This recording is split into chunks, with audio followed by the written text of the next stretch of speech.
चलिए देखिएगा question number 12। एक चीज तो मालूम ही होगा कि जब सिमिलर बोले, सेम बोले, साइनो बोले, बेस्ट एक्सप्रेसेस बोले, सबका मतलब साइनोनिम ही लिखना होता है। ठीक है, आपका देखिए इसका करना क्या है, इसका साइनो लिखना है।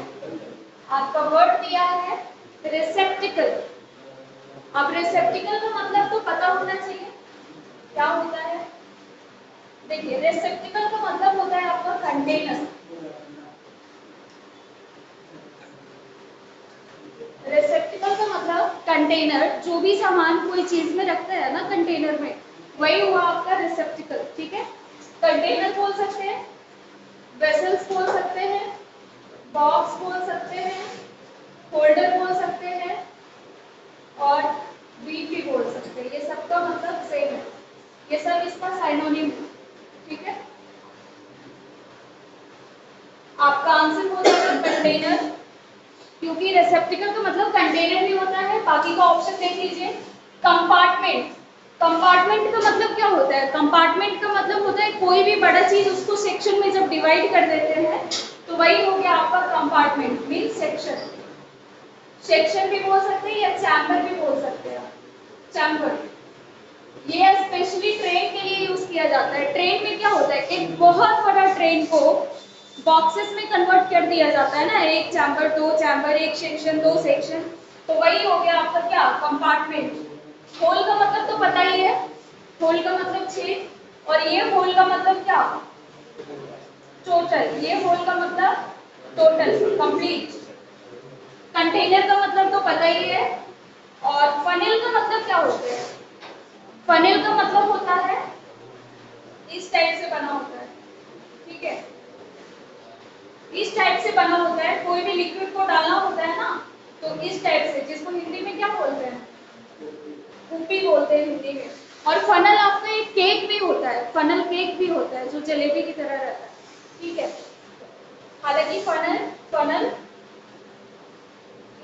इसका बारे में बात करते हैं। फनल ये तो सबके घर में यूज होता है ना, इसका हिंदी होता है फनल। चलिए नेक्स्ट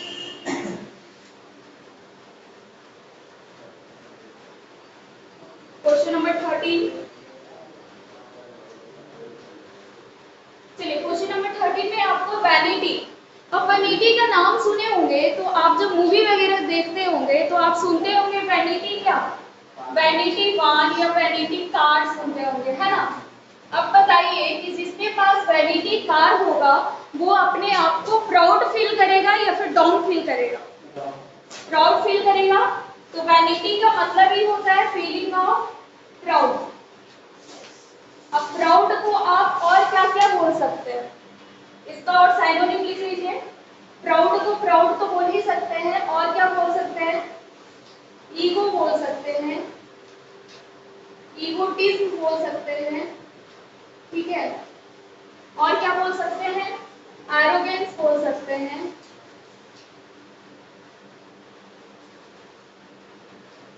एरोगेंट बोल सकते हैं, डब्ल्यू नहीं है, एरोगेंट बोल सकते हैं। ठीक है, और एक और बोल सकते हैं स्मगनेस, स्मगनेस बोल सकते हैं। ठीक है, ये सबका मतलब होता है प्राउड। अब यहाँ पे देखिए कि आपका लिखा है प्राइड।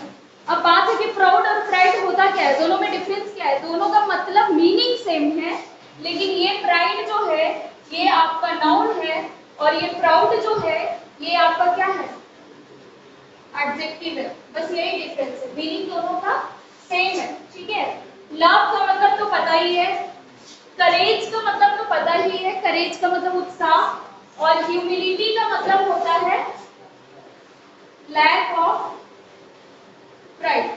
अब लैक ऑफ प्राइड करने का मतलब क्या, लैक का मतलब क्या, कमी। अब प्राउडनेस में कमी मतलब अपने आप को थोड़ा डाउन फील करना, इसका उल्टा हो गया कि नहीं हो गया, यही आपका आंसर होगा। ह्यूमिलिटी का मतलब अपने आप को थोड़ा नीचा समझना, ठीक है।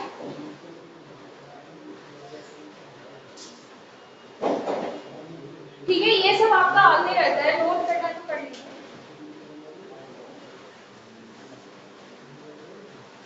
चलिए नेक्स्ट,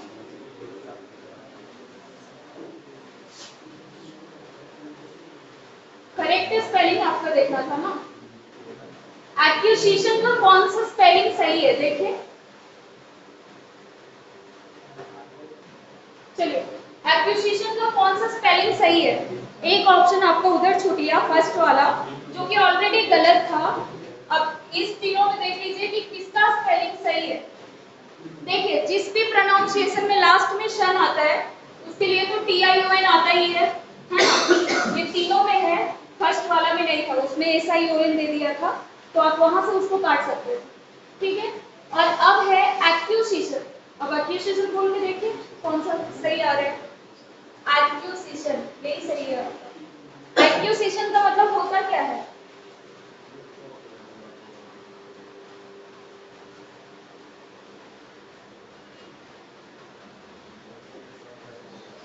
परचेस या बाई, मतलब कोई भी सामान को जब आप खरीदते हैं, कोई भी सामान को खरीदने का जो क्रिया होता है उसी को बोलते हैं एक्यूजिशन। अब परचेस लिखा रहता है तब तो सभी को पता है, बाई सभी को पता है, इसी का ये हार्ड वर्ड हो गया आपका एक्यूजिशन, ठीक है। नेक्स्ट,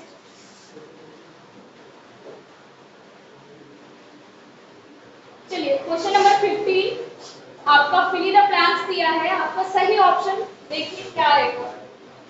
देखिए light is blanks than song.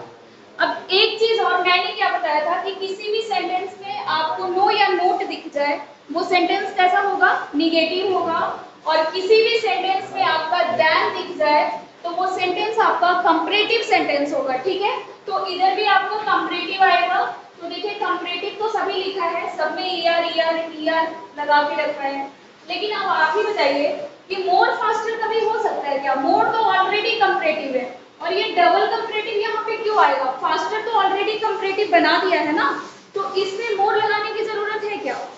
Taller बोलते हैं या मोर टॉलर बोलते हैं, टॉलर बोलते हैं, मोर उसी में लगाते हैं जिसमें ER नहीं लगा सकते, जैसे कि ब्यूटीफुल, तो ब्यूटीफुलियर नहीं बोल करके मोर ब्यूटीफुल बोलते हैं, तो उसमें मोर लगाते हैं, बट इसमें तो ऑलरेडी ER लगा के कंपैरेटिव बनाया है, तो यहाँ पे मोर देने की कोई आवश्यकता नहीं थी, ये ऑप्शन आपका नहीं हो सकता है, ठीक है।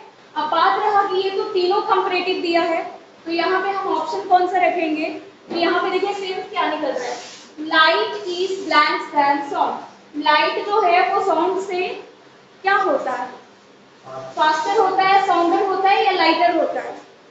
अब ये लाइट का मतलब वही है प्रकाश, लाइट का मतलब दो चीज है, लाइट का मतलब हल्का और लाइट का मतलब प्रकाश, तो यहाँ पे ये लाइट प्रकाश के बारे में बोल रहा है, इधर साउंड के बारे में, इधर लाइट के बारे में, तो बोल रहे हैं कि लाइट जो है वो साउंड से क्या है, फास्टर है, साउंडर है, लाइटर है या मोर फास्टर। मोर फास्टर तो काट दिए, अब बात रहा कि फास्टर है या साउंडर है या लाइटर है, ये लाइटर का मतलब हल्का, तो यहाँ पे हल्का और भारी के बात हो रहा है क्या, कि मतलब कि साउंड से जो लाइट है वो हल्का है, नहीं, लाइट से साउंड जो है वो साउंडर है, लाइट कभी साउंडर हो सकता है साउंड से ज्यादा, ये तो सेंसलेस ऐसा ही लग रहा है, फास्टर है। देखिए साउंड भी हमारे साउंड भी ट्रैवल करता है, लाइट भी ट्रैवल करता है, लेकिन साउंड से बहुत जल्दी लाइट ट्रैवल करता है, मतलब लाइट जल्दी पहुंचता है, साउंड उससे लेट से पहुंचता है, ठीक है। ये आपका एक जनरल नॉलेज भी हो गया है ना, इंग्लिश के साथ साथ जनरल नॉलेज भी हो गया। चलिए next, question number 16, question number 16 में बताइए, the man blank for the purpose never did what was expected of him. अब यहाँ पे देखिए कि वाज एक्सपेक्टेड ऑफ हिम दिया है, मतलब आपका पास्ट में है, अब आपका इधर पास्ट है तो यहाँ पे भी तो आपका क्या आएगा, पास्ट ही आएगा, तो पास्ट में तो खैर सभी दिया है, ठीक है, तो आपको यहाँ पे मीनिंग के हिसाब से लगाना है कि क्या आएगा। देखिए, the man blanks for the purpose, मतलब कि व्यक्ति को जिस पर्पस के लिए रखा गया होगा या जिस पर्पस के लिए, never did what was expected of him, वो कभी नहीं करता था जो उससे एक्सपेक्ट किया जाता था। मतलब जिस आदमी को जिस पर्पस के लिए क्या किया होगा, उससे जो एक्सपेक्ट किया जाता था वो कभी नहीं करता था। तो वो आदमी को क्या किया होगा, सप्लाइड किया होगा, फेवर्ड किया होगा, साइडेड किया होगा या एम्प्लॉयड किया होगा। आदमी को कभी सप्लाई किया जाता है क्या? सप्लाई तो किसी सामान को किया जाता है ना, आदमी को तो किया नहीं जाता है। ये खत्म कर देंगे। किसी आदमी को फेवर्ड किया जाता है किसी पर्पस के लिए, किसी आदमी को एम्प्लॉयड किया गया है किसी पर्पस के लिए, और उससे जो एक्सपेक्टेशन है वो नहीं कर रहा है उस चीज को। यही आपका सही आंसर आएगा। एम्प्लॉय बोलते हैं ना, ऑफिस में एम्प्लॉय रहते हैं, एम्प्लॉयड बोलते हैं। एम्प्लॉय मतलब जो रोजगार के लिए जिसको रखा गया है वही एम्प्लॉयड हो गया। ठीक है, एम्प्लॉयमेंट से ही आपका एम्प्लॉयड बना है। एम्प्लॉयमेंट मतलब रोजगार और अनएम्प्लॉयमेंट मतलब बेरोजगारी। और साइटेड का मतलब क्या होता है? साइटेड का मतलब आप एग्जाम्पल बोल सकते हैं, जैसे कि किसी भी चीज को आप सही प्रूव करने के लिए किसी भी चीज का एग्जाम्पल देते हैं ना, वही आपका साइटेड हो गया। तो इससे यहाँ पे इसका कोई लेना देना नहीं है, आप बिल्कुल एम्प्लॉय लगाइएगा आंसर।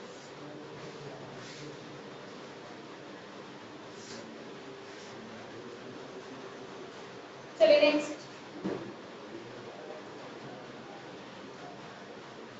चलिए, हम बताए थे वो इस फ्रेज में काम आ गया होगा, देखते हैं आया कि नहीं। हम बताए थे एयर्स का मतलब, एयर्स का मतलब क्या होता है? हम बताए थे कि ग्रामर में कुछ ऐसे अनकाउंटेबल नाउन है जिसका कि प्लूरल, तो ऐसे तो अनकाउंटेबल का प्लूरल बना ही नहीं सकते, लेकिन ग्रामर में कुछ ऐसे अनकाउंटेबल नाउन है जिसमें अगर एस या ईएस लगा दिया जाए तो वो प्लूरल नहीं बन करके उसका मीनिंग बदल जाता है। जो बार बार एग्जाम में आते रहता है वो मैं इधर कुछ लिख देती हूँ, ठीक है। एयर, एयर का मतलब क्या? हवा। और एयर्स का मतलब क्या? अहंकार या घमंड, ठीक है। वाटर का मतलब पानी, और वाटर्स का मतलब समुद्र, ठीक है। फिर आयरन का मतलब लोहा, आप हिंदी में लिखना है तो लिख लीजिएगा। आयरन का मतलब हथकड़ी।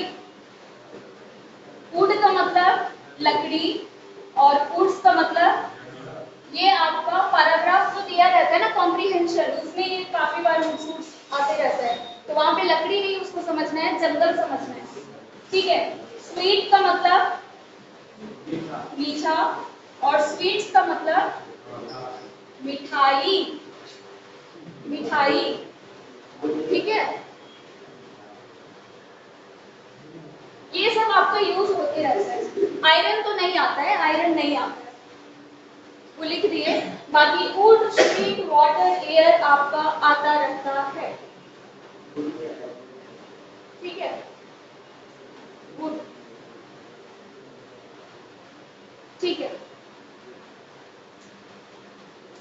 अब देखिए, to give oneself airs, अपने आप में एयर्स देना। एयर्स देना मतलब हवा देना नहीं, ये एयर्स का मतलब अहंकार देना। अब अपने आप को अहंकार देना मतलब कि क्या होगा? स्पेस टू ब्रीथ होगा क्या? अब देखिए यहाँ पे ये एयर्स को समझ करके यहाँ पे ब्रीथ दिया है, इससे रिलेटेड कभी भी आंसर आपका नहीं होएगा, ठीक है। टाइम हो गया है ना नोट? टाइम, समय के बारे में तो कुछ जिक्र ही नहीं कर रहा है। एक्टिंग स्ट्रेंज, स्ट्रेंज का मतलब होता है अजनबी, अनजान, ठीक है। स्ट्रेंज का मतलब अजनबी या फिर अनजान, तो अनजान की तरह एक्ट करना, ये भी नहीं होगा।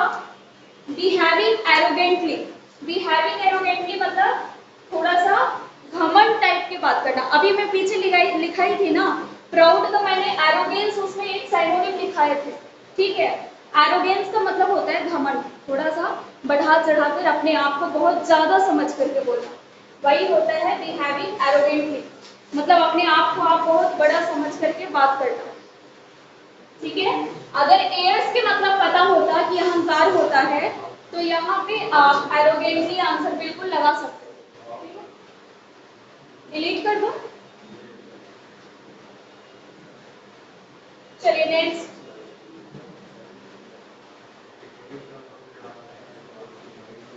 चलिए next. A person who has lost the protection of the law। ठीक है, प्रोटेक्शन ऑफ द लॉ, इसको लॉ नहीं लॉ पढ़ेंगे। वैसा पर्सन जिसने लॉ को खो दिया है, लॉ को प्रोटेक्शन को खो दिया है, उसको क्या बोलेंगे? Out law. लॉ से आउट हो गया है, बाहर हो गया है, ये तो क्वेश्चन में ही आंसर आपको मिल गया है ना। आउटकास्ट जो कास्ट से बाहर हो गया है। ऑर्फन तो आपको एक दो दिन पहले ही आया था, अनाथ। और इमिग्रेंट का मतलब क्या होता है? इमिग्रेंट का मतलब होता है अप्रवासी। अप्रवासी मतलब आपने जहाँ जन्म लिया है वहां नहीं रह करके कोई अन्य शहर या कोई अन्य प्लेस में जाकर के आप रह रहे हैं, लेकिन वो परमानेंट नहीं रह रहे, फिर आ भी सकते हैं, ठीक है, वही हो गया इमिग्रेंट। ठीक है, नेक्स्ट।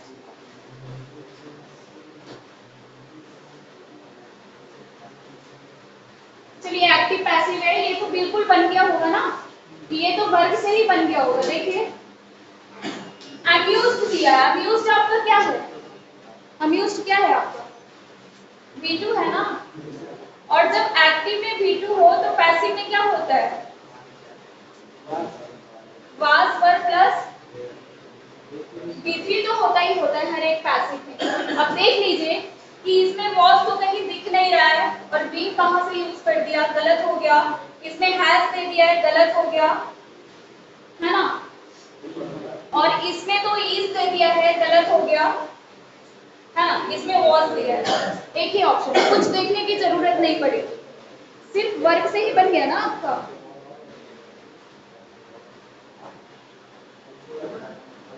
चलिए नेक्स्ट। इसमें भी देखिए ऐसा ही बन गया होगा। चलिए देखिए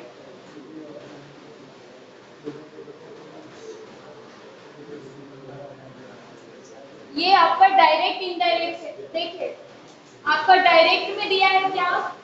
नेक्स्ट पी। तो इनडायरेक्ट में क्या बदलेगा? फॉलोइंग पी बनेगा। इसमें देखिए नेक्स्ट पी ही छोड़ दिया है, गलती हो गया। बाकी ये तो तीनों में देख लीजिए, बी जो है क्या चीज में चेंज होगा? बी जो है वो क्या चीज में चेंज होगा? दे में चेंज होगा ना। इसमें तो सी कर दिया है, गलती हो गया। इसमें तो बी ही छोड़ दिया है, गलती हो गया। इसमें दे किया है, सही है। इसको देखिए कुछ रूल नहीं भी पता रहेगा तो भी इसको बना सकते हैं या नहीं? बाकी ऐसा ही था, हमको देखे जब आपको ये ऑप्शन को हटाने आ गया, क्योंकि इसमें से तो हमको ऑप्शन को चूज करना है कि मेरा आंसर कौन सा है। अब जब मुझे पता चल गया कि ये आंसर नहीं हो सकता, ये नहीं हो सकता, ऐसे करके जब आंसर निकालना आप सीख गए ना, मतलब कि नेग्लेक्ट करना है ना, एलिमिनेट करना, तो आपका काम आधा इजी हो गया, वहां पे आधा काम इजी हो गया। ठीक है,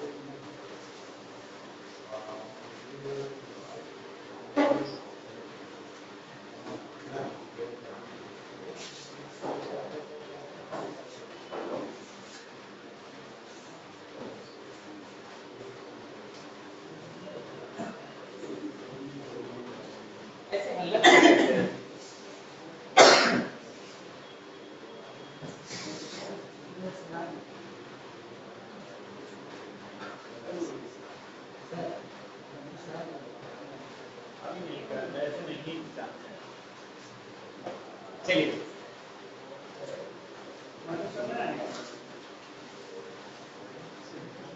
आएंगे तो यही ना आएंगे, आएंगे तो यही ना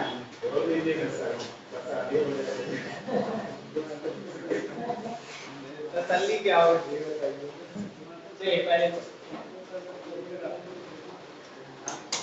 ठीक है भाई, तो बुला देंगे मुझे। चलिए जी, पहली बात देखिए, ये बन गया क्या? कह रहा है देखिए विभाजन के, कह रहा है एक प्रश्न में विभाजक भागफल का 12 गुना तथा देखिए पहले कह रहा है भाजक भागफल का कितना 12 गुना। तो रेशियो से अगर बनाइएगा तब देख लीजिए भाजक और दे ले कितना भागफल और कितना शेष। रेशियो से बनाइएगा तो रेशियो से बना लीजिए। कह रहा है भाजक भागफल का 12 गुना, तो इसका 12 गुना तो भागफल का 12 गुना यानी इसका एक तो ये 12। आगे पढ़िए कह रहा है शेषफल का 5 गुना कौन तथा शेषफल का यानी भाजक का शेषफल कितना 5 गुना। तो इसका ये 5 गुना होता जब नहीं रहता, तो यानी 12 बटा कितना 5 लिख सकते हैं। जल्दी बोलो अगर हमसे आप 5 गुना तो आपसे हम कितना, हमको से आप 5 ज्यादा है 5 गुना है तो हम 1 होंगे आप 5 होंगे, तो आपका अगर रहता था वो बटा में दे देते। आगे बढ़ जाए तब हर के लिए सीएम से गुना कर दीजिए कितना आया 60 5 और यहाँ 12 काम खत्म कर दीजिए। अब देखिए यहाँ देल है, देखिए इसमें पढ़िए शेषफल कितना देल है 36, 36 लाने के लिए कितना से मल्टीपल कीजिएगा, तो इसमें भी 3 से और इसमें भी 3 से हो गया, सब निकल गया। और क्या अब पूछा जा रहा है भाज्य, तो आपको भाज्य बराबर फार्मूला तो पता ही है, भाज्य बराबर भाजक गुने भागफल और प्लस कितना शेष। भाज्य बराबर तो यही ना होता है, भाज्य बराबर भाजक गुने भागफल प्लस शेष, बस गुना कर दीजिए। 15 180 कितना 9 2700 और प्लस कितना 2736 अगर कहीं पे आ रहा है ऑप्शन तो लगा या रेशियो से नंबर है बेसिक रेशियो एबीबीसी करके बनाते हैं वैसे बता दे क्या चलिए नहीं तो वैसे भी बना सकते हैं। देखिए भाजक भागफल का 12 गुना है भाजक कर शेषफल का एबीबीसी जैसे रेशियो जैसे भी बना सकते हैं। चलिए आगे बढ़िए, चलिए दूसरा नंबर आ जाइए। ये तो सबसे बनेगा कि बताने की जरूरत। चलिए यहाँ आ जाइए 23। देखिए क्या करें, अरविंद अपनी आय का 75% खर्च करता है, तो आय कितना हो जाएगा, आय 100 हो जाएगा। खर्च कितना करता 75% खर्च करता, तो बचत कितना होगा जी बता दीजिए 25 होगा। अब आगे बढ़िए कह रहा है आय में 20% वृद्धि हो जाता है, तो 100 का 20% कितना होगा 120 होगा। चलिए आगे देखिए कह रहा है वह अपने खर्च में 10% की वृद्धि हो जाता है, तो खर्च पहले 75 कर रहा था, तो 75 का 10% कितना 7.5, 75 और 7.5 82, कहिए कैसे, तो 75 का आप 10% निकालिए, तो 10 10 के लिए यानी 7.5 ना, तो पहले 75 रुपया का खर्च आपने बढ़ा दिए 7.5 रुपया यानी कितना 82। चलिए आगे क्या करें, अब इस 120 में से खर्च कर रहे हैं 82 रुपया, तो बचेगा कितना 40 में से 3 कम यानी 37.5। जल्दी यहाँ तक बातें आया समझ में तब। अब पूछा क्या जा रहा है जी, कह रहा है उसकी बचत में कितने प्रतिशत की वृद्धि हो, तो बचत 25 नीचे, अब वृद्धि कितने का हुआ जी बता दीजिए 25 से 12.5 37.5 यानी 12.5 के प्रतिशत पूछा जाए तो बस कैलकुलेशन कर दीजिए। देखिए कैलकुलेशन में कर 1 0 तो दशमलव के लिए खत्म, 25 से कट रहा है कितना बार में 5 बार में यानी 50% कहीं उत्तर आ रहा है, तो सी लगाइए। चलिए लिखना है, ये चलता फिरता क्वेश्चन है, ये सब आते रहता है। लिखा गया, चलिए आगे बढ़िए। 23 के बाद खत्म हो गया। अच्छा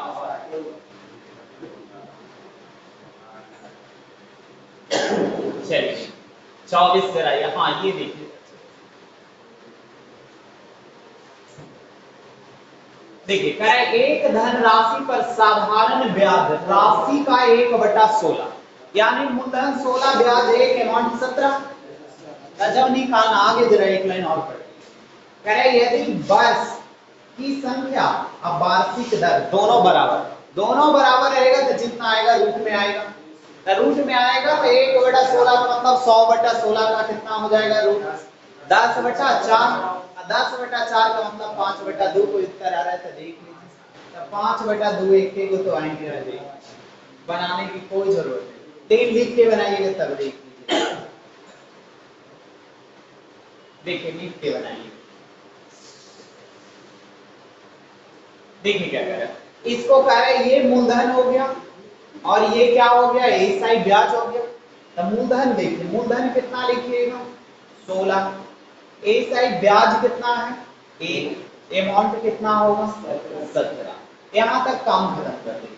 आगे आप बताइए कि कह रहे हैं आगे एक चीज और लिखल है, रेट और टाइम दोनों क्या है बराबर। अब एसआई बराबर फार्मूला लगाइए, एसआई बराबर क्या लगाइएगा P गुने T गुने R% लगाइएगा या तो R/100 लिखिए। एसआई कितना देल है 1 देल है, P कितना देल है 16, और टाइम दोनों का एक ही, या तो T का रख दीजिए या तो R का। तो यहाँ देखिए ना, रेट पूछा जा रहा है, रेट पूछा जा रहा है तो T की भी वैल्यू R रख दें, R की भी वैल्यू R रख दें, कोई एक रख देना, कोई रख के आंसर आ जाए। अब हल कर दीजिए, बस काम खत्म हो गया। देखिए परसेंट के लिए इधर 100 लिखते नीचे, तो यहाँ 00 आ जाता है, और यहाँ देख रहे हैं R² बचता और 100/16। अब देखिए रूट में आता कि नहीं, R² ले ले, स्क्वायर हटेगा रूट में, तो 100/16 का मतलब 10/4, और 10/4 का मतलब काटिएगा 5/2। अब ऑप्शन चेक कर लीजिए, 5/2 आ रहा है, 2 दूनी 4। तो डायरेक्ट भी बना सकते हैं, ये भी बना सकते हैं जैसे आप। चलिए एडिट करें, चलिए आगे 24 के बाद जरा 25 आ जाइए, बन गया। देखिए मैं बता देता हूं, करे एक मिश्रण में अल्कोहल तथा जल का रेशियो देल है 4। करे मिश्रण में 5 लीटर जल और मिलाया, जल मिलाया जाएगा, अल्कोहल सेम करेंगे, अल्कोहल देखे ना ऑलरेडी सेम है, तो कह रहा है 5 क्या मिलाया जा रहा है जल मिलाया। तो यहाँ देखिए 3 से 5 हो रहा है, कितना मिलाया 2, पूछा किसका जा रहा है जे पड़ी, कह रहा है मिश्रण में अल्कोहल की मात्रा कितना यानी 4, तो 5 और 20/2 का मतलब 10 लीटर आंसर आ रहा है, तो लगा दीजिए। चलिए आगे बढ़िए, जरा 26 आ गए, देखिएगा प्रत्येक 125 मीटर लंबी 2 रेलगाड़ियां, 125 मीटर के 2 रेलगाड़ियां, एक का 125 मीटर के है, तो दोनों की लंबाई कितना हो जाए 250 हो जाएगा। आगे पढ़िए, समानांतर पटरी पर विपरीत दिशा से चल रही है, उसमें एक रेलगाड़ी 65 किलोमीटर प्रति घंटा की गति से चल रही, वे दोनों एक दूसरे को 6 सेकंड। अब बताइए, पहले समय को लिख देते हैं, ये समय क्यों लिख रहे हैं जी बताइए, समय बराबर दूरी बटा 4, तो इधर दूरी कितना होगा जी बताइए, एक ट्रेन 125 मीटर, तो 2 ट्रेन 250, तो 250। चाल देखिए यहाँ देल है, एक 65 किलोमीटर प्रति घंटा की चाल से, तो एक को देल नहीं है तो एक से मान लें, तो यहाँ 65 और प्लस कितना 1, अब बन जाएगा। लेकिन यहाँ जरा बातें सीखने लायक है थोड़ी सी, ये देखिए मीटर में देल है, समय भी देल है सेकंड में, तो ये एक को चाल देल है किलोमीटर में, दोनों तक एक को हमने माने हैं, तो क्या माने किलोमीटर में ना, तब ना दोनों जुटेगा। तो मीटर में बदलने के लिए 5/18, बस कैलकुलेशन कीजिए आंसर आएगा। नहीं तो एक लाइन और लिख दें, देख एक लाइन और लिख दें, 250 तो इधर रह जाएगा जी, इधर देखिए 6 देगा, इधर मल्टीपल में जाएगा तो कितना 65 प्लस कितना 1, और इधर गुना में जाएगा कितना 18/5 ना, अच्छा 5/18 ही रह जाएगा। चलिए काम समाप्त कर दीजिए, काटिए जैसे भी काटिए। देखिए 6 दिया 18 3 बार में तो ये कट गया जी, 5 से यहाँ कितना 5 बार में, 50 दिया 150 में से 65 गया कितना 80।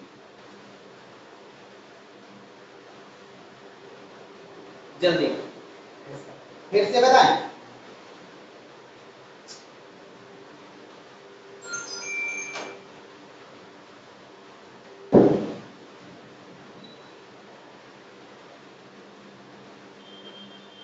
जहां ना समझ में आए तो बोलिए।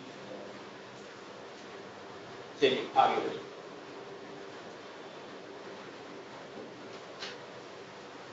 26 के बाद आ जाइए 27। देखिए 27 क्या कह रहा है, यदि कह रहा है 12 पेन का लागत मूल्य 8 पेन के विक्रय मूल्य के बराबर है, तो जब दो राशि आपस में बराबर है, पहला वाला दूसरा के लिए, दूसरा वाला पहला के लिए, तो 4 से 2 3 का रेशियो 50%। नहीं तो लिख के बनाइएगा तो ऐसे बनाइए, सीपी देल कितना है 12, एसपी कितना देल है 1। जब दो राशि आपस में बराबर रहता है तो पहला वाला दूसरा, तो 4 से काट दिए 2 बार में, 4 से 3, तो 2 3 का मतलब एक होता है 50%। अब कहिए कैसे, क्रय मूल्य नीचे, 2 की चीजें 3 में बेचा है, लाभ 1 का प्रतिशत पूछा जाता 100 से, यानी 50। कहीं आंसर आ रहा है तो सी लगाइए। चलिए लिखना लिखते हैं। चलिए आगे बढ़ जाए 27 के बाद, हाँ 28 बन गया। चलिए ए बी सी दे रहे 15, यहीं पे बता देते हैं। 15 का मतलब 8 7 हो गया, तो अगर 7 यहाँ रखते हैं तो 8 लाने के लिए कितना रख दूं 5 और 3। अगर इससे ना आए तब रखिएगा क्या जरिए, ए को 8 रखिएगा, ए को कितना 4 और 3 रखिएगा, या तो इस फाउंडेशन से आ जाए नहीं तो इससे आ जाए। तो एक तरीका ना 8 7 15 सबको रटा हुआ है, 8 7 15 होगा, ये 10 5 15 नहीं दिख रहा, ऐसे लेके 3 फैक्टर में ना तोड़ना है। तो यहाँ देखिए इससे आ जाए या इससे आ जाए, तो इकाई अंक को मिलाना, ज्यादा समय नहीं लगाना। देखिए जोड़ के तो इससे भी 15 आएगा, इससे भी 15 आएगा, स्क्वायर कीजिए, ए स्क्वायर बी स्क्वायर सी स्क्वायर 83, 7 का स्क्वायर कितना लास्ट अंक 9, इसका भी 9 9 9 कितना 18, 18 5 23, यानी इससे लास्ट अंक मैच कर रहा है, यानी यही उत्तर हो जाएगा इसी से। कहीं इससे आ रहा है कि नहीं, 8 का स्क्वायर 64 9 4 13 और 13 6 19, आने वाला नहीं है, यानी लास्ट अंक 3, तो इसी से आएगा। अब रख लें, जोड़ के देखिए 5 का स्क्वायर कितना 25, 3 का स्क्वायर 9, 4 का स्क्वायर कितना 49, 7 का 7, तो यानी कितना 83 आ रहा है। अब बाकी कैलकुलेशन कीजिए ना, इसका वैल्यू रख दीजिए, बता दीजिए 1 का क्यूब कितना होगा, 1 का क्यूब है, यहाँ 1 का वैल्यू रखिए ना, 5 का क्यूब कितना 125 प्लस 3 का क्यूब कितना 27, और 7 का क्यूब 343 माइनस 3 गुने a गुने b गुने c, 5 या 15 सत्ते 105 डायरेक्ट रख दिया, बस घटाइए उत्तर आ रहा। अच्छा उत्तर में 0 सब में दो बन जाएगा। आगे बढ़े, चलिए लिखना लिखिए,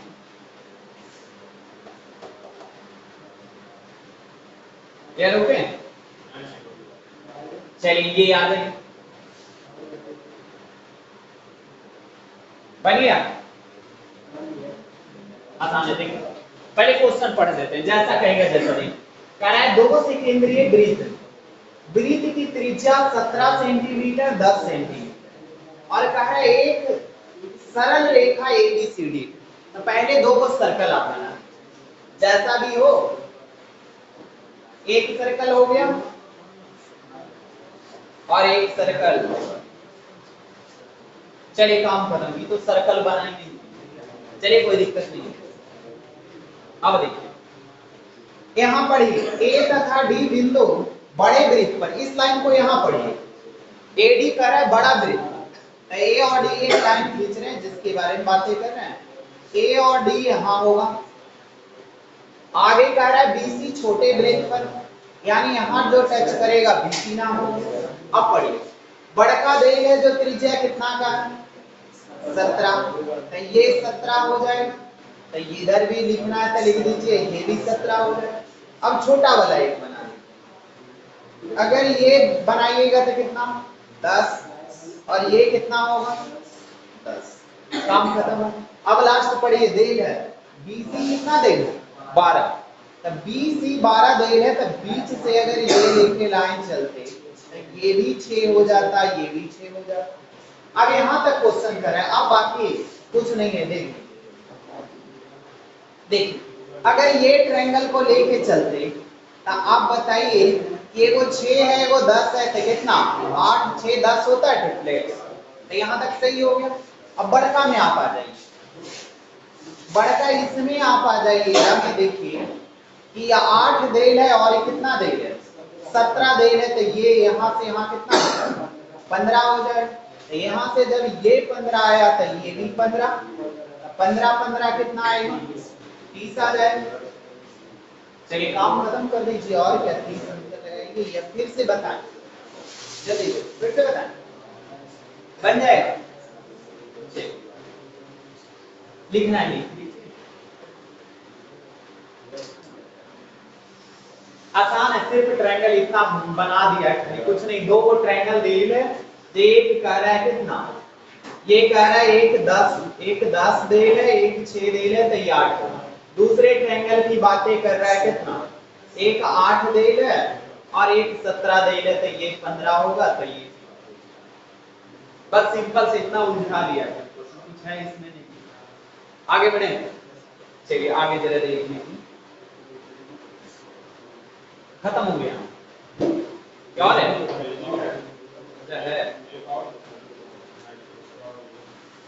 अच्छा चलिए ये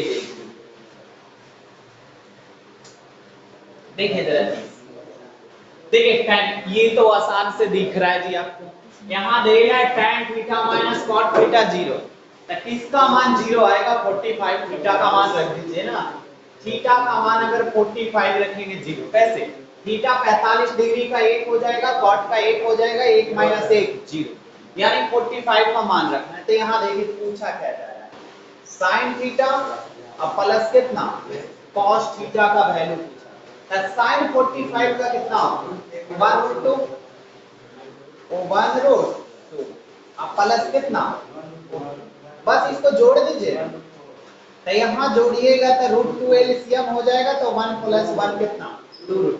अब ऑप्शन पे डिपेंड करता है, ऐसा दे रहा है तो ठीक है, नहीं तो इसको चेंज कर दीजिए, तो नीचे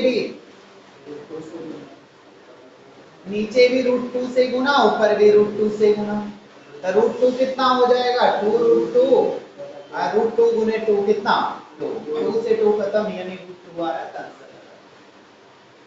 यहीं पे आपको दिख रहा है कि दोनों सेम ही रहेगा 45 का, तो 2 √2 तो 2/√2 तो ला दीजिए।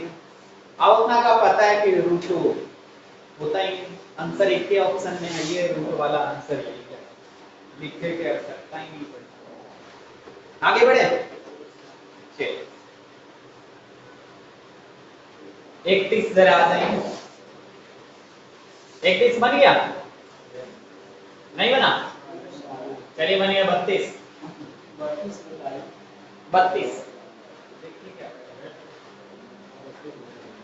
देखिए क्या कर 30 18 6 का है, यहाँ डिफरेंस कितने का आ रहा है 12 का, यहाँ भी कितने का, यानी घटते जा रहा है -12 ऐसा सीरीज कोई देख लीजिए है, यहाँ देख रहे हैं कितने, दूसरा देख रहे हैं 38 यानी 38 12 -12 अच्छा बस यानी -12, उत्तर कौन लगा बी, ऐसा तो और कोई में है नहीं। चलिए इधर 33 आ जाइए, 33 बोलिए जरा, बन गया 33, आगे बढ़ जाए क्या बताएं, चलिए ये 34 तो बन गया होगा, 35 कैसे बनाए जी जरा बोल दीजिए, हाँ 1 और 2 कितना आ रहा है 3 और 2 कितना 5, और यहाँ 5 है 3 8 5 हो गया।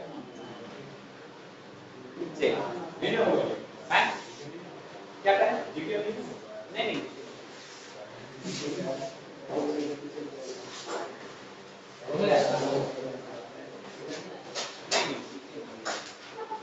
आते तो सेलेक्ट करवा